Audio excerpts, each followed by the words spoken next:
Somebody could be experiencing your brand in what we would consider upper funnel and move very quickly to the point of purchase. Somebody could be in a store, but also be making decisions about future purchases, or it could be a gateway and a brand experience. So the way that we assume consumers are going to sit down, experience our campaign, then they're going to make a list, and then they're going to go, those days are no more. Welcome to Building Better CMOs, a podcast about how marketers can get smarter and stronger. I am Greg Stuart, the CEO of the nonprofit MMA Global.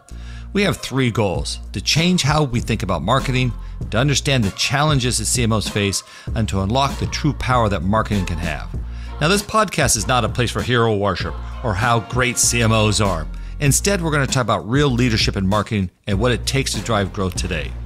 Now, today's guest is Diana Haussling.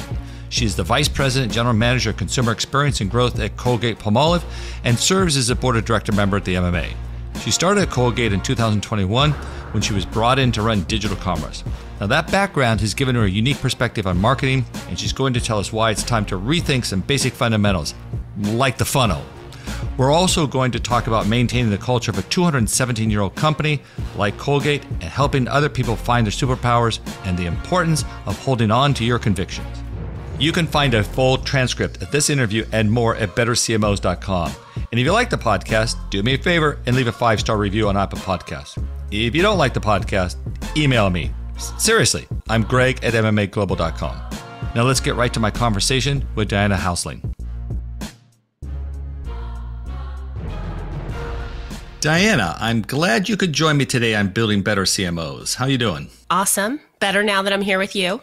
Oh, you're too nice. You're too kind. Flattery will get you. Well, I think they say everything, I think is what they actually say around that. Where are you today? What part of the world are you in? I am in sunny Jersey, outside of Philadelphia, in my home, working from home today, living that hybrid lifestyle. You betcha. Absolutely. Hey, don't you also have a trip planned pretty soon too? Aren't you going somewhere? Yes, I have a very, very fun vacation to Turks and Caicos coming up, which I know is one of your favorite spots as well too. And I'm just counting down. I'm living for the moment that I will be on vacation. You and I have never missed a conversation where Turks and Caicos somehow didn't get worked into it. Is what I noticed. Of course. Yes, of course. Oh, great. No, I do love it there. Although, oh my God, they really took an island and made it very expensive, which I think is funny for New Yorkers to say. They sure did. Listen, I always like to kind of just start with sort of something going on in the news. So, listen, ChatGPT is kind of all in the news. It's everywhere. You talked about it at the MMA's Possible event recently. So, I didn't get a chance to hear all those comments because I was busy sort of running the event. What's your take on this whole AI? Is this a real thing? I don't know. What's yours or Colgate's take? Well, I mean, not just is it cool, and I wish that we had it when I was in college so I could play around with it. But I think what's exciting about it is our ability to leverage it to drive efficiency. So we're leveraging it from media to supply chain in a lot of cool ways. But I think the less sexy way that I think it's exciting is the time that it's going to give us. So how do you shift over some tactical work that you don't really want to spend your big agency dollars on or have your big strategic minds on? How can you shift that work over to make more space? And then the question becomes, what will we do with all that space and time to actually be marketers? Wait, are you suggesting we get to work less than 60-hour weeks here soon? Is that where you're going?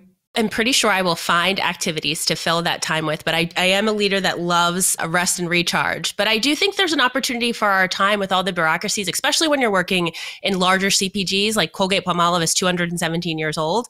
A lot of bureaucracy comes into play. And then there's a lot of maintenance and a lot of things that you just have to do from a good brand hygiene standpoint. If we can shift some of that work over, lower impact but high complexity work over to something else that can be more efficient, what could we do with all that brain power? I don't know. I feel like I'm having a little evil genius moment, but I think we could do something with that.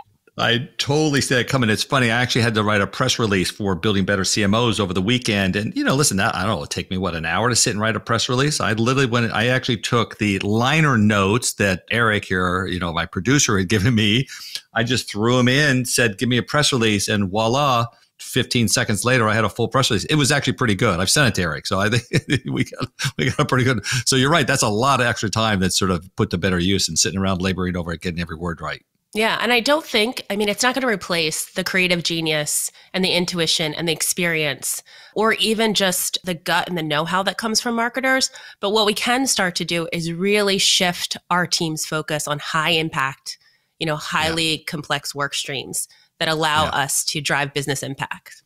Yeah. Listen, I'm with you. I know you well enough. I think you and I are both like people trying to live in the future all the time. So bring it on. Let's figure this out and go take advantage of it. Exactly. Hey, Diana, you mentioned something else there that kind of caught my attention. I saw in the news. So, Colgate, I don't know if I remembered it was over 200 years old, but it is an incredibly well entrenched in America company, no question about it. But didn't you guys also just win some awards recently for innovation? Yes, we did. Across our other brands. First of all, we invented the first recyclable tube and shared that innovation with the entire industry. Sustainability is a huge focus for us, but it's not just for us to sell more items. It's really about how do we play our role as good corporate citizens and ensure that we're making a sustainable future for everyone, and we all have to just play a part in that. So that was really exciting for the team. And it's also exciting for the industry. And the work that we're doing there is pretty remarkable. And from a Colgate North America perspective, we actually have a huge focus on sustainability across all our brands, but it's led by our Tom's of Maine brand, which happens to be a B Corp. So off the bat, a percentage of profits are going to invest back in the community.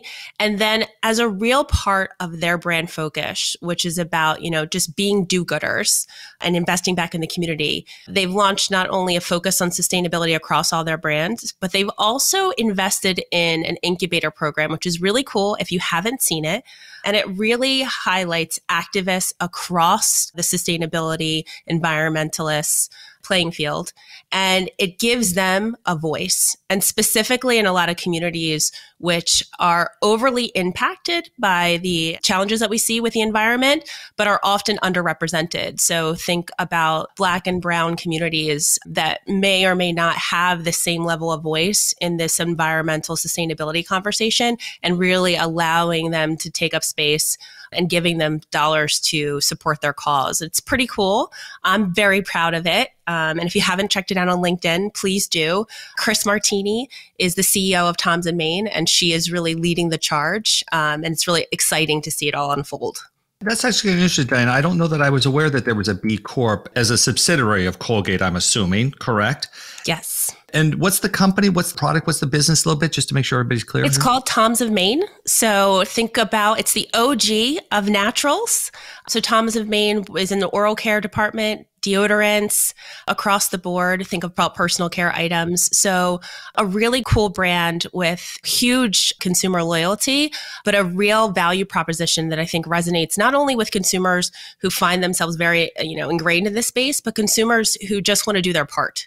And buying Tom's of Maine product is an easy way to not only get a good consumer experience, but actually do your part and make that decision to invest back in your communities. Phenomenal. I don't think I realized that that's how they structured it. Well, that was really corporately living your values, I guess is the way you put that. So, good 100%. for them. 100%. Excellent. Good. Let's get into our topic today. So listen, you know the theme here, right? This is all about, kind of thematic with the MMA. What are we doing to make marketing better, stronger? Which means we have to first admit that we're maybe not great at something, or we've missed the boat, or we haven't gotten something nailed. So we can go in any direction. But why don't we start with a little bit about, I always like to ask this question. I can't tell if it sounds too negative. I hope it doesn't, but it's like, what do you think, in your experience, exposure, that marketing or marketers don't necessarily get right about marketing? And I'm not looking for research. I'm looking for your opinion as you look out at the world. What do you think we don't fully understand? Well, I love that question and the challenge. I consider myself and my team disruptors for good. So anything that kind of pushes against the status quo, I'm here for it. So bring it. So for me specifically, as I think about marketing as an art form, I do not have a traditional marketing background. And I think that is one of the biggest opportunities as we think about how we approach marketing. There's a lot of folks that take a textbook or a philosophy and that's it, ride or die. And I think my challenge is that some of the constructs that we think have existed for such a long time, especially like the upper funnel, lower funnel, have really blown up as technology and change have really put consumers in the driver's seat and in control. And I think the challenge for marketers of today is to take the fundamentals of marketing, but also apply them with the reality and the human insights of today. And that means that that notion of the upper funnel, lower funnel is a little archaic. Consumers can come in and out at any moment in time. And our role as marketers is to create products that delight, that create products that anticipate consumers' needs, but also to allow them to engage and build loyalty with our brands so that we're able to continue to offer up new and exciting innovation and withstand the test of time and be around for another 200 years. So if the funnel's collapsing, is that the thematic? You think that we don't have to run a brand ad, lure them in, and then suddenly give them a performance ad later on, weeks, months down the road or whatever? Is that why the funnel sort of fails, or? It's not product-led, it's consumer-led. And I think in theory, we all know this. We all say how we're consumer-centric. And, on my team, we talk about how we're consumer-obsessed and we're people-obsessed. But to be people and human success means you have to put them at the center of the experience. And so really understanding for that consumer, either you are trying to bring in or the ones that you already have, how do you meet them where they are and talk to them in a way that resonates and breaks through all the chatter and all the noise? There was a point in time where consumers only had a few hundred, maybe 1,000 or so impressions a day or interactions. Now, if you just think about the fact that we carry little computers around in our back pockets, we're also inundated with so many different messages. And typically consumers are leveraging multiple screens at a time. So how do you actually break through, engage, and communicate with consumers if you are forced to live within the constructs of an upper funnel, lower funnel mentality? Somebody could be experiencing your brand in what we would consider upper funnel and move very quickly to the point of purchase. Somebody could be in a store, but also be making decisions about future purchases, or it could be a gateway and a brand experience. So the way that we assume consumers are going to sit down, experience our campaign, then they're going to make a list, and then they're going to go, those days are no more. Especially for Gen Z who want more of an instant gratification and are used to that. They're expecting to get things when they want them and how they want them. And our consumers are expecting us to speak to them. So in a lot of our touch points, and you think about them being mass produced, we have to figure out a way to drive scale, but also personalization, which requires a unique approach to campaign development. Well, we certainly have reset customer expectations. I mean, I think for me, I first saw that when it's a little old at this point, but when Uber came around and actually said, here's where the car is and here's how fast it'll be to you. At that moment, I was like, oh my God, they're going to reset everybody's expectations for every category. If you can say, how much of Colgate's business now is done through sort of more immediacy of channels, i.e. delivery or e-commerce? How much of that is going on today? We're still primarily a brick and mortar business, and most of our conversion happens in the brick and mortar space, although we are seeing tremendous growth in digital commerce across all modalities, whether it's click and collect, whether it's intermediaries like an Instacart, or even if it's traditional e-commerce, pure play delivery. And so it's about balancing the fact that the store is here to stay and people want that experience, but people are promiscuous. They also want to be able to get something shipped to their door depending on their need state, or they want to be able to do both. And we know most of our consumers who do click and collect, 40% of them actually go into the store and make additional purchases. I think for our categories, I think the biggest challenge that we have is that when somebody's shopping the digital commerce space, they're typically thinking about a grocery trip. Like, what am I going to make for dinner? What meal am I going to prepare? And we have to make sure we get in that consideration set, because we do lose the ability of folks to, you're browsing in the aisle. Oh yeah, I forgot I need a toothpaste, or I need this Fabuloso. So we miss a little of that. So being able to remind consumers of our purchase is something that we definitely focus on. But I think for us, it's about balance. We want you to choose us when you go into the store and to choose us when you shop online. And we also found that the consumer types aren't that different between brick and mortar and digital commerce anymore. Really, the pandemic has democratized who is shopping online and who has access to online. And it's also proven to folks that it can be convenient, but also effective for their lifestyle. So it's important that we win in both areas. So we take this assumption then that the funnel is collapsed, okay? Or that I don't know if we've gone so far as to say the funnel is dead, which some people have said. I've heard that before. How does that change then what Colgate does? How do you get the teams to relook at how they activate in that arena? In particular, would you say with a consumer centricity around it? So there's a couple of things. First, the formation of my team was really designed to address this very issue. So I have a very unique model for my team. We have revenue growth management, insights, data and advanced analytics, what I would call integrated marketing. So think about your traditional media, campaign development, digital commerce, D2C, and then the pure play team all sit within my team. And for a lot of folks, when they first hear that construct, it's like, well, those things don't quite go together. But if you think about our ability to put the consumer at the center of everything that we do, all of their touch points across a brand at the center of that universe, and really designing an experience for them that puts them at the center of it, that was really how my team came about. And so first it's structure, because, for larger corporations, structure does sometimes drive how teams work together. And then the second component that is just rethinking the constructs, a lot of these very traditional functions that are so critical to being successful, but people don't always think of top of mind when you talk about marketing. Legal and how we approach legal in a very litigious category that has a lot of claims. How do we leverage our legal partners at the right moment in time? And for us, that's very early, even in the R&D process, so that we're able to develop products and brands that work well.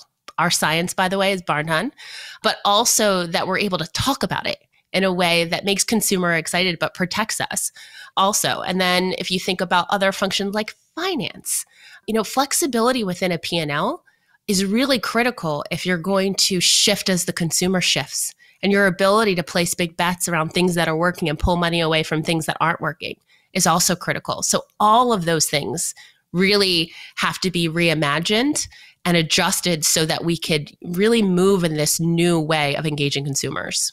I mean, listen, let's take Colgate, one of the most storied brand companies of all time. There's no question about that. Some amazing brands that have been built over a long legacy. But then you also said you have DTC in your group, direct to consumer. Boy, that's like letting cats and dogs sleep together at some level. I don't know. There's a complexity, because those are two totally different skill sets. To do the soft sell of brand and combined with the hard edge analytics transaction orientation at DTC. Talk more about how you do that, how you structure that, because I think that's going to catch a lot of people's attention. Yeah, and I think, just so you know, we're the number one brand in the planet. I like to throw that in there from time and time again as Colgate. Colgate, number one brand? Number one brand in the planet. Just a little trivia for you. But from a D2C perspective, we thought about this a couple of different ways. But specifically for D2C, obviously we're driving conversion through our D2C channels, but we're also leveraging it for insights. So both our CRM and insights arm of our team sits with D2C. So think about being able to talk to your loyalist consumers, listen to what they want, what they like, what they don't like, and act quickly.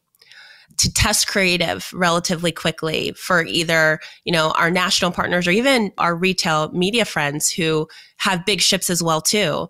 And to take those learnings and to feed them into our innovation pipeline, our strategy. So D2C serves several roles. And that's one is, us actually being able to give consumers a delightful experience, but also being able to get insights and data and build that 1P data relationship with a lot of consumers that we can then leverage to drive our strategies, but also to build better innovation. So Dan, I got to say, this sounds a little bit like utopia, especially when you just threw in sort of the CRM, which is a whole nother dynamic of customer experience as a marketing strategy. It feels like you're just kind of breaking all the molds here.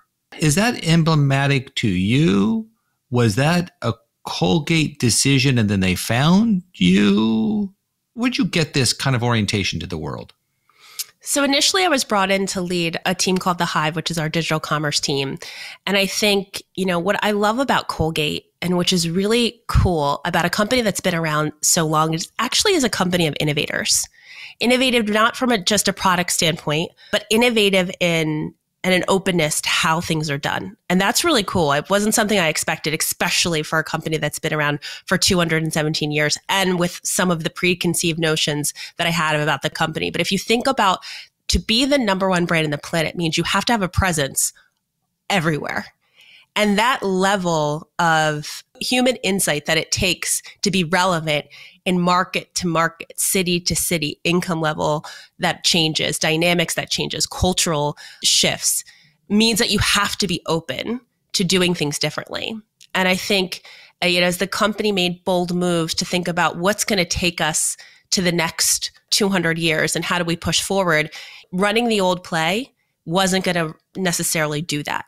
So the cool thing about Colgate-Palmolive and the leadership team here is that they actually looked at what it would take to get us to the next 200 years. So what had gotten us here, and that running that same old play isn't going to work going forward. And we also realized as we were bringing in and really developing specialists in order to do things differently, to win in CRM, to win in search, to win in digital and transform digitally like everybody's doing, but that we really needed to create an environment that allowed those subject matter experts to thrive. And as we looked at the team, we tried to figure out how we could put them in the best position so that they could drive the business, but also allow them to bring in and influence how we transformed. So that was really the catalyst, was really considering, and my title is Consumer Experience and Growth. So at the heart of it, how do we create that consumer experience that drives loyalty and is demand generating? But then how do we grow as an organization? And that's the focus for my remit at Colgate-Palmolive. Okay. So this sounds a little bit like, Mark Zuckerberg and Facebook, the old Facebook, now Meta, move fast and break things. I wouldn't have expected that within Colgate. There's got to create some angst somewhere in the company. There's got to create some uncertainty, and there's got to be a latitude to let you be wrong every once in a while, I would think. I don't know. Talk a little bit about how the corporation or your particular management supports you on that. I think, because you couldn't do this on your own. Oh, absolutely not. You got to have buy-in. Yeah, I would say Jesper Nordergaard is my president, and he is a phenomenal leader, but he also really does one of the cool things that I think leaders do is create a path for you to do and be awesome, but then also gives you air cover so you can fail and fail fast and move forward. So that's just something in his leadership style. The cool thing about Jesper is he has been at Colgate since he was 19. So he knows Colgate, but he also has an entrepreneurial spirit so that the marrying of the two worlds is awesome. But aside from just having the support system of my leader and his vision for North America, I think what is something that unique about Colgate is that the culture at Colgate is consistent no matter what office you go into anywhere around the world. And I was like, is this just like, are you guys just drinking the Kool-Aid, or is this really a thing? In my experience now that I've actually gone to our general management meeting, visited some different locations, that is true. And they really do a good job about moving talent around the globe. As a result, there's this natural trust that exists, not only within each other, because think about this, you're moving your family around and you're really investing your future in the organization. So there's this connection point that I think some other organizations don't really benefit from. But it also creates a trust with the employee population. And it's a long tenured organization. For a lot of folks, you've known them for years. So that trust is built in. Now, some people may say, okay, then great. And I asked myself this question when I came there. Everyone I interviewed with had been there for like 25 years. Will the org reject new? Yeah, totally. Can new come in and drive change? And I always describe Colgate as the land of the willing. They're hungry for it. Like bring in that new idea, bring in that new concept. Because of the fluidity of career movement, and the fact that you grow within the organization, the ego of protecting your turf isn't quite there. So it's something I haven't experienced before. It's kind of, what else could we be doing? In order to make something like that, you need that as your foundation point. Otherwise, you will have organ rejection. I think the other piece is, as an organization, we've made a concerted effort to bring folks in that have certain experiences that bring a perspective, while also valuing the awesomeness that allowed the company to be around for 217 years and growing, because there's a lot in there that we don't want to leave behind and we don't want to lose. We want to keep that momentum going. And I think the other part is making sure that we upskilled everyone so that we are creating an equal playing field. So the cool thing about my team is it's a nice mix of folks that are external, folks that have been at Colgate for 15, 20 years and folks from around the globe. So you're really getting the best of what Colgate has to offer while also attracting the best externally. So that's pretty exciting. I'm going to ask you for like the 5-point plan to making something like this successful. So just off the top of your head, and listen, I'm hearing like, there's a culture that allows and accepts change at some dynamic and puts an element of trust, I heard there. But if you were to masterly design a company that could do this, and listen, what you're talking about cannot be easily recreated. But so I hate to oversimplify, but what do you think that 5-point plan would be? The first thing is the culture piece. So you have to meet the culture and the company where it is on the journey. You can't copy paste this structure and put it in another company. Like this would not work at the Campbell Soup organization where I recently came from, at least 3 years ago when I was there. So this is not a mission statement put on the plaque in headquarters. Yeah. Exactly. And then everybody cut and paste and rinse and repeat. And it really has to meet. And there was a lot of discussion that we had with where things should go based off of where we are today. There also needs to be a line of sight because you can't get overprotective about where it is today, about where it needs to be tomorrow. So there's some elements that are in my team that are in my team today for a moment in time. Once they get to a certain point, they should be able to integrate in other areas. And you kind of need to have a line of sight to that, but not be married to it because as you evolve and grow, it may change. Is that a predefined, we're going to kick them out of this when? Kind of, I don't know if that's really what it is. It's more scenario plannings. Like, hey, if it goes this way, I could see this group going here.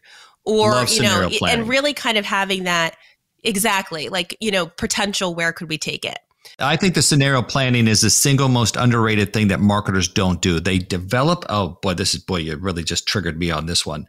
Listen, they develop a series of sacred cows and people protect their fiefdoms. And therefore, change doesn't happen because we've not agreed on the original goals. We've not agreed how to measure it. We've not agreed to the actions we're going to take when we find out that our hypothesis was off. By the way, this is something Linda Lee and I just talked about from Campbell's. Okay, keep going. What else? And then there has to be a conviction in your decisions. So I am definitely somebody who pushes the status quo. I'm definitely somebody who does that with my leadership, with my partners. But once we align on something and lead that room, that conviction that we are all on board, this is the right thing to do, has to be there. If you don't think your cross-functional partners will have that conviction, it's going to fall down before it even gets to the teams. Because if you are not one team, if you're not your first team, it's going to be impossible for you to galvanize an organization to follow you in any direction. Conviction. Boy, I don't know. Listen, I'm a CEO of a company. I have a gun to my head every day that affirms my conviction. I don't know how you get that in rank and file where you don't. I mean, listen, I often tell people, I've said this a lot. People tell me they've done entrepreneurial ventures within a company. And I says, yeah, if you haven't almost missed payroll, you've not really done early stage. You don't know what that means until you don't think you're going to make payroll on Friday. That's what to me provides that sense of, if I'm using conviction the same way you are. Talk a little bit more about conviction, by the way. Go one more step on that. What does that mean? So it's a couple of things. So first of all, is this the right thing to do for the business? Okay. If I think about the example that I use with my team that not everybody loves, because again, this is change management. Not everybody, it's not roses and daisies. And like there are hard conversations. It's hard work.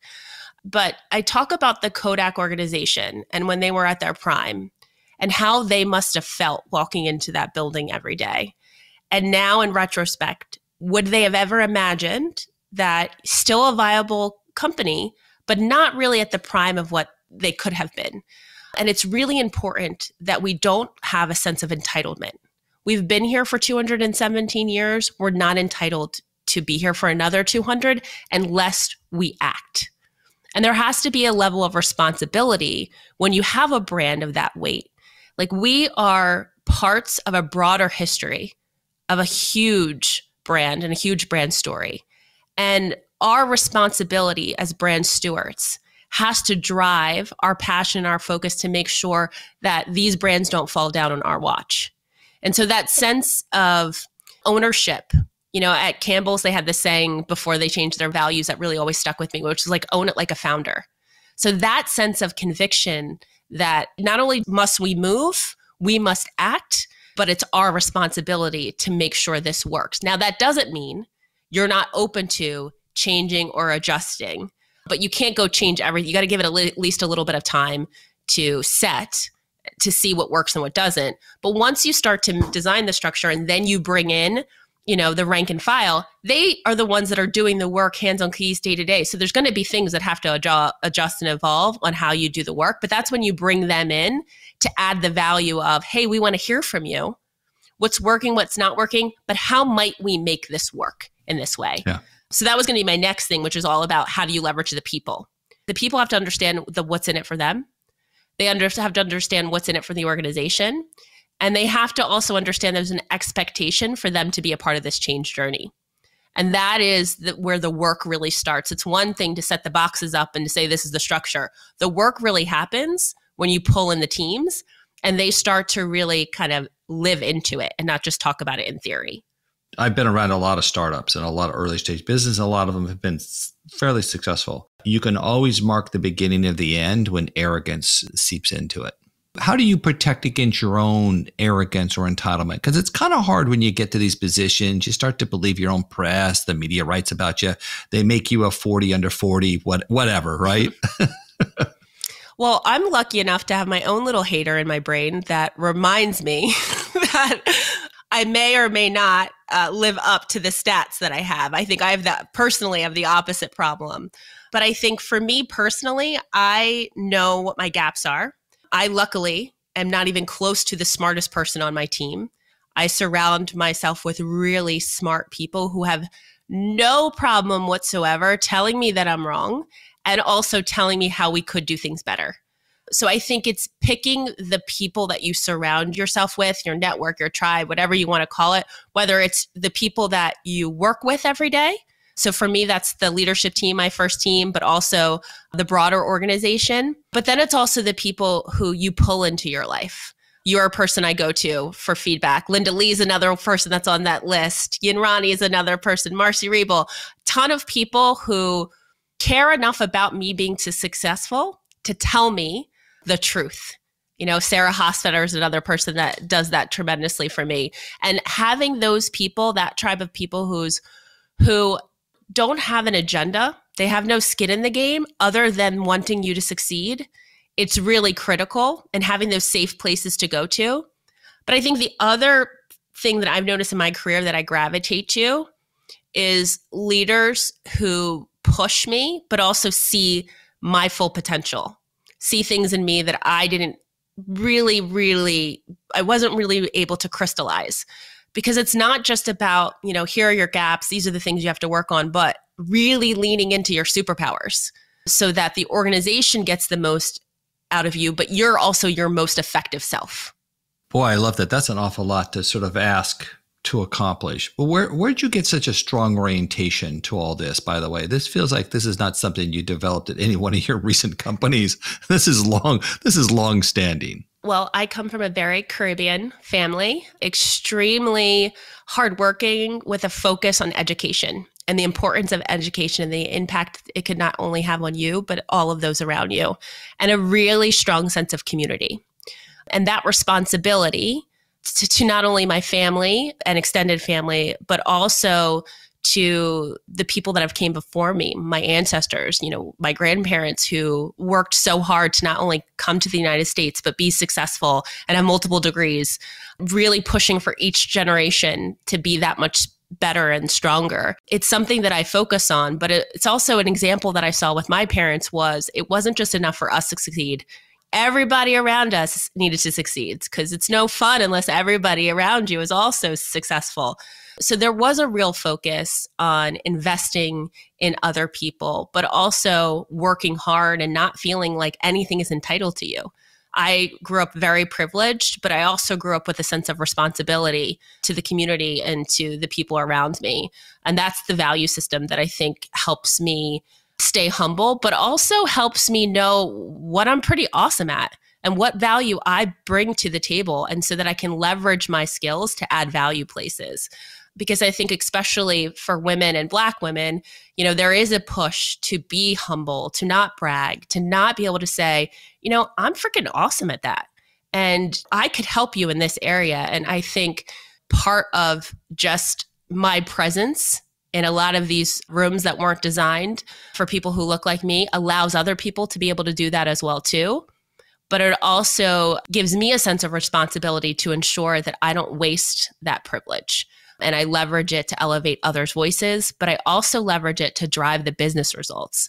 I think when you can connect those two things, your purpose with your profit, I think that's when it becomes really fun to go to work every day. I suspect too, Diana, just listening to you and having gotten to know you here for a little while now, that I think your team really senses both that sense of responsibility, a lack of arrogance around it, in addition to an essential belief in your ability to lead them through that. I think is probably what's happening here. It's very interesting. You're the perfect person to create the change.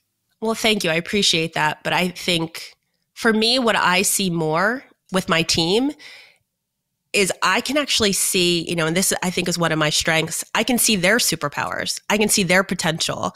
I do feel like I am able to give people a mirror to what they can do that's awesome and help them realize that. And I think what helps me drive transformation is not having all the answers, because I don't.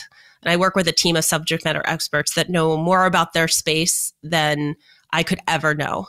But giving them a space and the air cover and just the ability to move and then getting shit out of their way so they can move quickly is really, really the role that I really play in driving the change management for them.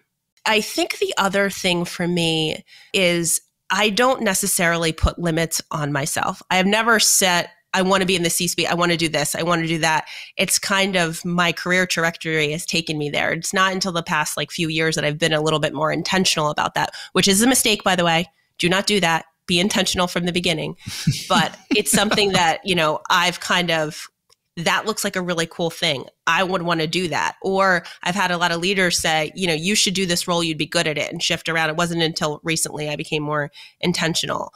But I do think, one of the other things that really drives me is I think about the generational wealth that just by, being a Black person in America that I've missed out on. And I do think it's my responsibility to rebuild that generational wealth for my family and to be really intentional and thoughtful about it. And I know for a lot of folks, talking about money can feel a bit uncouth and make you uncomfortable. Talking about power, especially when you're a woman, can make people uncomfortable. But those are things that I strive for because they allow for me to do all of the other awesome things that I want. Whether it's giving my son opportunities that he may not have had, or it's really being able to take risks from a business setting because I do not have to necessarily think about, can I get another job? I know I can get another job, but so how do I make the best call for the business and not just have to focus on the politics, even though we all have to focus on politics. So that definitely fuels me. The sense of responsibility you have to set an example is a very powerful idea. I heard a guy tell a story a number of years ago that he was in a plane crash and was injured, and then watched his family die around him. And that's a pretty horrific experience. And a lot of people would say, why would you ever do that? And it was 25, 30 years later that he ran into somebody who heard his story. And this woman came up to him and said, I was in a plane crash and I didn't know I'd ever find anybody else who'd been through the same thing. And he kind of realized at that point he had maybe been put on earth for that one communication to that one person at that point in time, that was his experience. I mean, that's really having the long view of how the world works. And I'm hearing, and you've mentioned that a couple of times here, generational dynamics. Yeah, there's the things I can do every day, like invest in somebody, have conversations, give what a lot of people gave to me back to people that I directly interact with. But then there's also just the notion of, and I get this sometimes when I do, public speaking or something like that, where afterwards there are people that come up to me specifically to say, I have not seen someone that looks like me, or I haven't seen someone that looks like you, because it's not just Black women. It's basically people who just haven't been able to identify themselves. Even people who just may be more casual in their delivery style even are like, oh, I didn't know you could do that and be in these kind of roles. I think if we just start to show people that there isn't one version of what X title looks like, then we will find that we will have more people pushing into those spaces who will stretch us even further.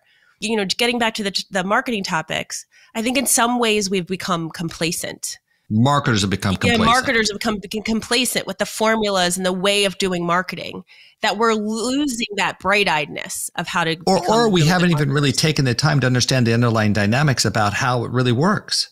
How do you really persuade somebody differently? What the work that we've done within MMA around sort of growth frameworks. I mean, I think most marketers, and I did when I was a CMO, I didn't understand the underlying growth frameworks. How could I have been, it feels almost corporately irresponsible to have not understood some of that dynamic. Well, and part of it too is, if I just use the model and run the play, then the it's a little bit of a fear. Like, I'm not fully accountable. I did all the things. I followed all the right steps.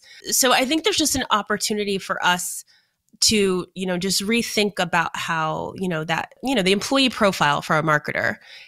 It doesn't mean that the traditional marketing approach isn't something that we need. We definitely need it. But how do we round it out that allows for an expanded way of thinking and a truly open mindset? This all sounds good. And I heard your bit too about you get energy from it. I feel the same way about myself. However, it still can be draining. Things cannot go your way. How do you manage through some of the otherwise maybe difficult moments and sort of keep focused, keep going, whatever? Talk a little bit about that. It's extremely draining, and especially driving change can be exhausting. But I kind of tell my team, it's like college. When you look back on college, you only remember the good times and the highlights. You forget about the nights that you stayed up all night studying and any other shenanigans that happened. You kind of have this memory of it that really just makes it exciting. And the fulfillment for what you accomplish is pretty exciting too. But the one thing I have that is both been a beauty and a curse is, my family is a high medical needs family. There have been a lot of medical challenges that my family has gone through. And what I've learned from those experiences is that you take it appointment by appointment. You focus on the things that you can control. You leverage your voice and speak up as a medical advocate for the person that you love or yourself.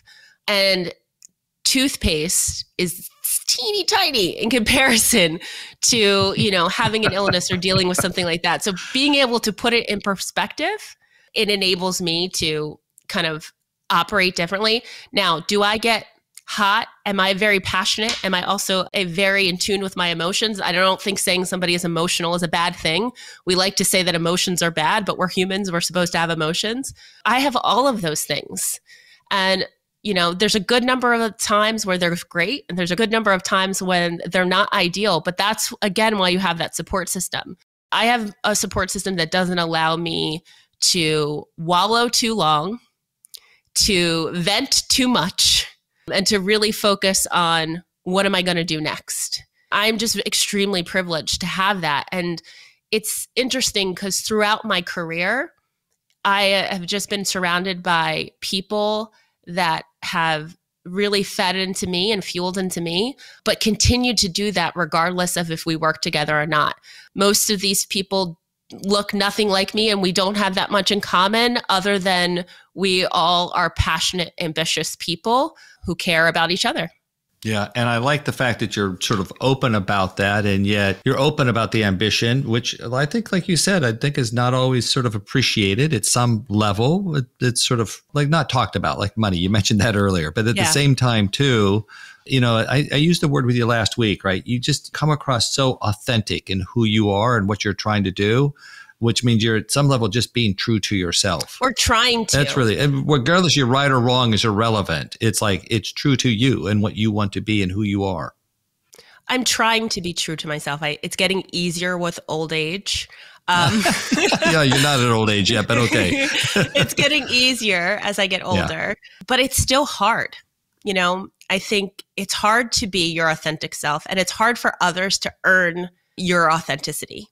We talk a lot in corporate settings about bring your authentic self to work, but I push back on that notion a bit because not every space deserves your authenticity. And you just happen to be in a lot of really cool spaces that I think lend me the grace to be my full self.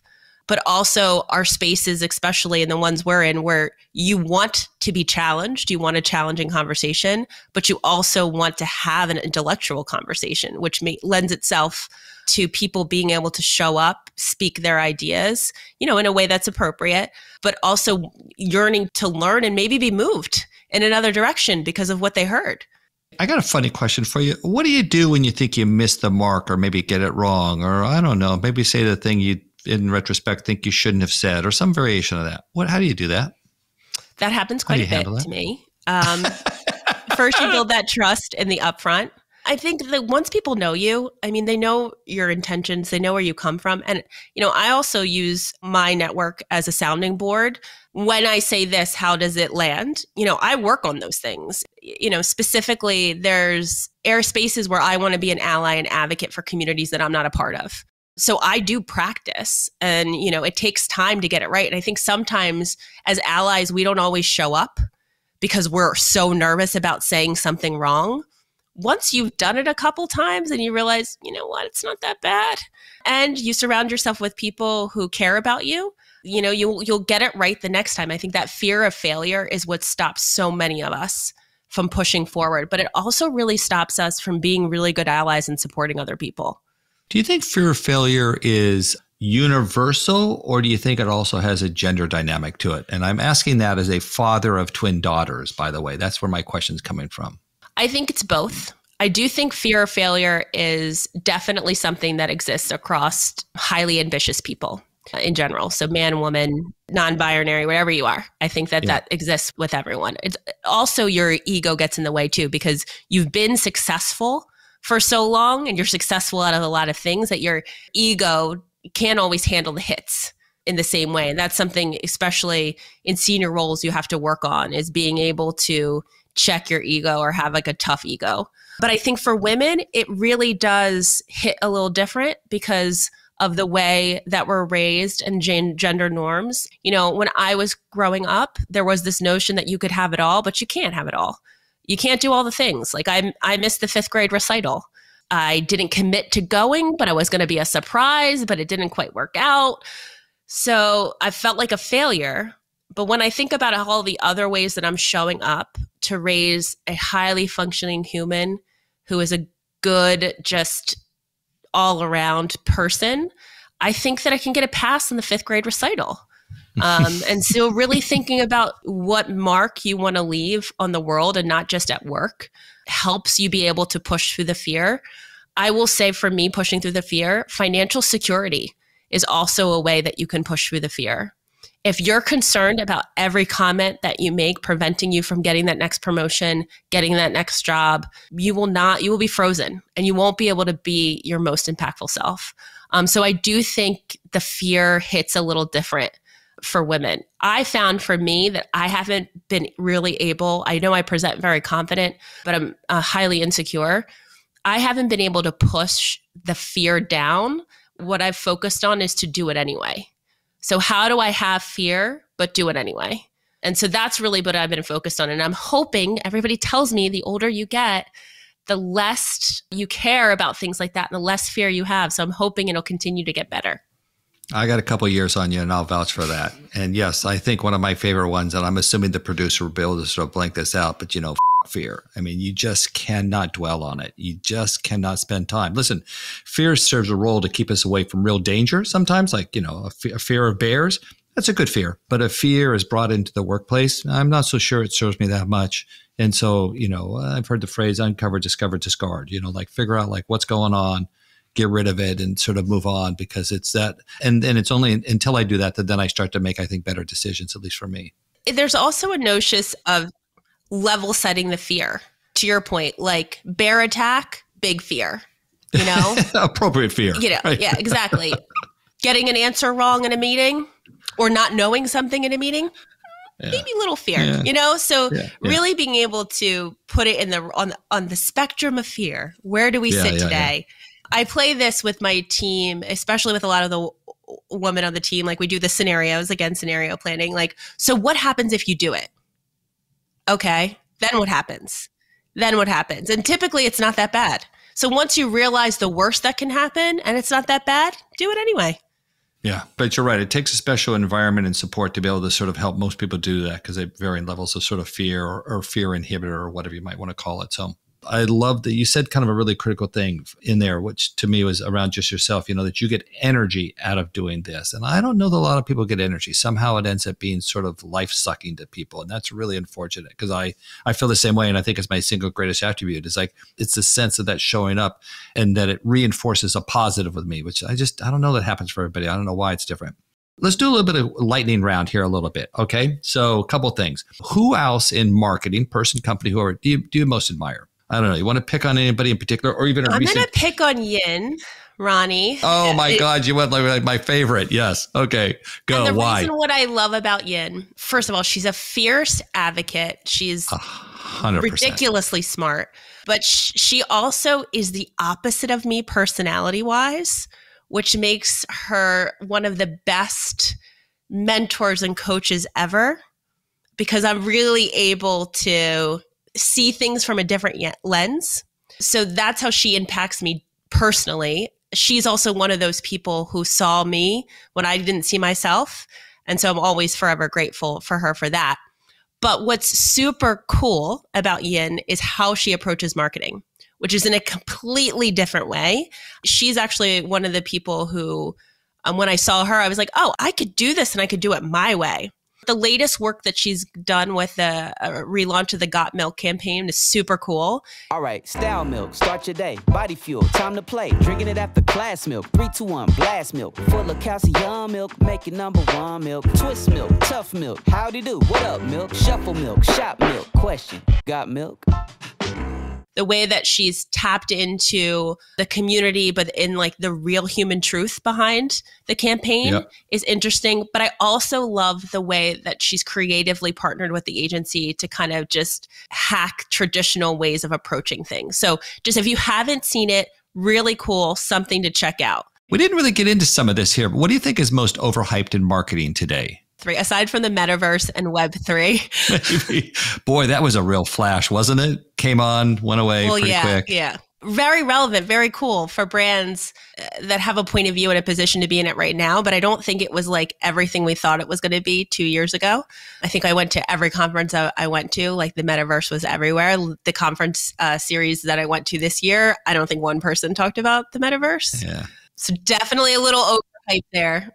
It's not ready. It's not ready for marketing yet. Okay, we'll go with that. How about that? A little bit more time could be interesting. Okay, what do you think is most underappreciated in marketing today? The fundamentals and the power of the SME. There was a What's an SME? A subject matter expert. There was a time period where we really focused on getting the best creative out of creatives. Now we have to do that with a myriad of different partners, whether it's the search team, the CRM team. Marketers now have to be awesome orchestra conductors. You have to understand the instruments, but not be able to play them beautifully. And then you also have to be able to bring the best out of each performer. And I think that's a real art form. And, for marketers now, sometimes, it can feel a little bit like we micromanage these groups and don't let them be awesome. So I think that's definitely an opportunity. You're right. We have so many different ways to get to consumers in so many different forms. And it's so many different people too, to your point much earlier about personalization. I mean, you're right. Yeah. I kind of wonder if maybe we as marketing industry are really in no way equipped to take on the real challenges of what we're trying to get to. Kind of feels like that sometimes. It feels daunting. Yeah. And I think depending on the size of your organization, really think about the structure that allows your innovative team to go deep. But now we have so many cross-functional partners. If you think about the connection point to package design, to your consumer experience, how packaging could drive a whole campaign to your insights team and data analytics and findings that you have there, it's so critical that we figure out how to connect all of those groups and get the best out of them and have them work together.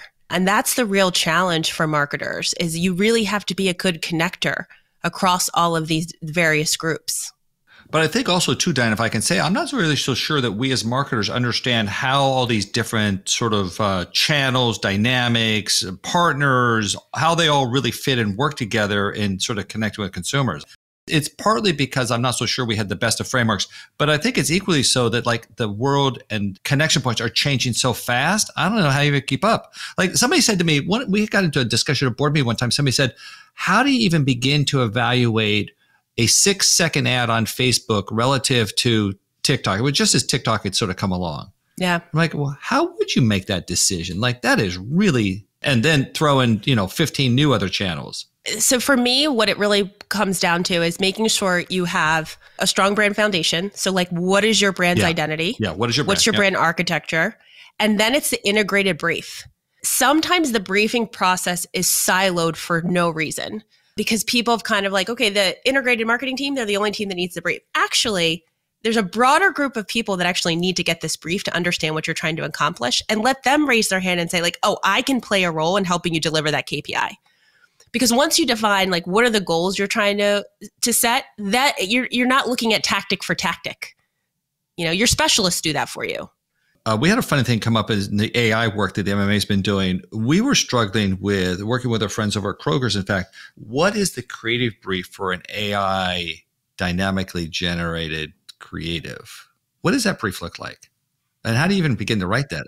The brief wouldn't start with the tactic. The brief would start with, what are you trying to accomplish? And then your specialist would say, is an AI generated creative the right tool to accomplish this job? Or is it something that needs to be done someplace else? Yeah, I'm not even sure. But how do you brief the AI? Yeah, well, I wasn't even going to go to brief the AI. That's a whole nother one. But how do you brief your creative partners and sort of developing for that kind of environment? And the problem is that for some regard, we don't have any experience or exposure to really what that's going to look like, kind of back to the other ones. Yeah, and that we're going to test our way in, and be able to figure out, okay, where are brands and areas where I can take a risk here and see if it works? Yeah. And then kind of learn our way into it. But that's something we're still learning we're going to still learn as an industry. Hey, Dana, listen, this episode's dropping here during Pride Month. So I'm curious sort of, you, company, however you want to approach it, show your allyship with LGBT. I try to be a huge advocate for the LGBTQ plus community and show up. So for me personally, that's a value construct of mine. And especially as a parent, it's important that I think we set an environment where our kids can grow up and be themselves and be their authentic selves. So it's important to me as I'm raising a little human and have little nieces and little people that are important to me and in my life. But I think as marketers, we really have to think about these moments and times. And I challenge a lot of brands out there that are leveraging this Pride Month as an opportunity to engage consumers. I would also say show your receipts. So how are you showing up for these communities outside of these months and these windows? How are you putting your values and showing your values? And from a DE&I perspective, does your boardroom reflect the message that you sent out during these time periods? And I would challenge us all as marketers to live into the messages that we send and engage with consumers and communities authentically, and then show up as allies, because it's critical that we all show up as allies. You know what I like so much about what you shared today, Diana, and we'll kind of wrap up here, is there's a progressive advancement in thinking that you have around marketing and people and leadership and communities, in particular, especially disadvantaged communities across a whole range of socioeconomic kind of dynamics. And I think in some regards, just your incredible sensitivity to all those elements. So it's admirable. I think you are going to be one we want to watch, but others have said that too. So we'll see. I think I have greatly benefited from a lot of support and a lot of other folks. And I'm just grateful to have this experience. But with that, I also know my role and responsibility to make sure, I create spaces for the underrepresented groups. And then people who just do awesome work to thrive. So excited for that and appreciate you lending me this platform and also for your partnership. Oh, you're the best. Absolutely. Thanks. Really appreciate you being with us, Diane. Thank you so much. Thanks again to Diana Haussling from Colgate-Palmolive for coming on Building Better CMOs. Check the show notes for links to connect with Diana. And if you want to know more about MMA's work to unlock the power of marketing, please visit MMAglobal.com. Or you can attend any one of our 30 conferences in 15 countries where MMA operates. Or write to me, Greg at MMAglobal.com. Thank you so much for listening. Don't forget to leave a review on Apple Podcasts. And if you're new to the show, please follow or subscribe on Apple, Spotify, Amazon Music, iHeart, or wherever you get your podcasts. You can find links to all those places and more at bettercmos.com. Our producer and podcast consultant is Eric Johnson from lightningpod.fm. Building Better CMOs researcher is Anita Belowska. Artwork is by Jason Chase, and a very special thanks to LaSarah Smith. This is Greg Stewart. I'll see you in 2 weeks.